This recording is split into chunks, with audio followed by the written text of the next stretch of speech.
it is now. The front entrance to the home would have been facing out towards the Potomac. He said he didn't really want anyone to be looking in on his business.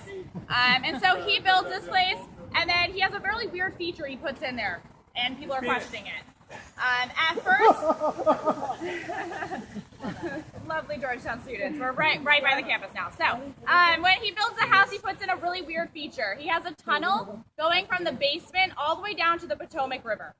Wow. So if you guys look through those trees, you'll see our glorified DC skyscrapers. That's Arlington, Virginia. In between there and here is pretty much the Potomac River. It was a really sizable tunnel.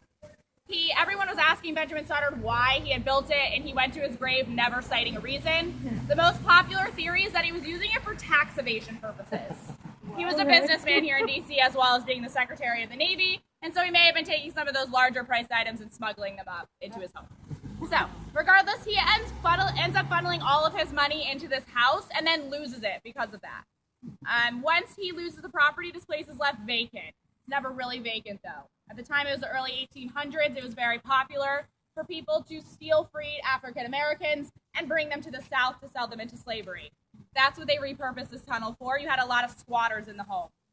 The home really went into disrepair up until 1900. In 1900, a guy named Albert Clemmons purchases it. Albert Clemmons is rumored to be Mark Twain's nephew. I say rumored because Mark Twain's real name is Samuel Clemmons. Clemmons is spelled completely differently. You'll come to find out in a minute that Albert was crazy, so he probably made that up. But regardless, he picks up the house and then immediately leaves to go travel the world. He wants to fill the place with treasures. So he travels over to Europe. He picks up life-size statues of angels, and then he places them throughout the gardens and throughout the house. He travels over to Egypt. He buys 2 mummies and then buries them in the backyard. One is for the loss of his youth, and one is for the loss of his physique. Oh, very normal guy.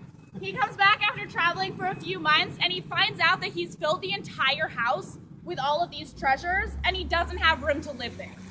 It's crazy. This house was a little bit smaller than it is today, but that's still a wild idea to think about. So he does what any sensible person would do if they needed more space. He starts putting additions on the house. You can see some of those. You'll see the roofing, and now in the back, it's different.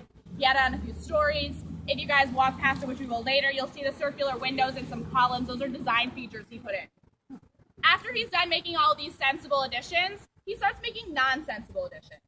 He starts building rooms within rooms. He has staircases leading to nowhere. He has doors opening up on that 3rd and 4th floor with nothing to catch you if you take a step out. He apparently builds a crypt within the home. He sleeps there during the day, and then he roams the streets of Georgetown at night. When people are asking him, Albert, why are you doing these things? He said there is a direct link between him never finishing the house and his immortality.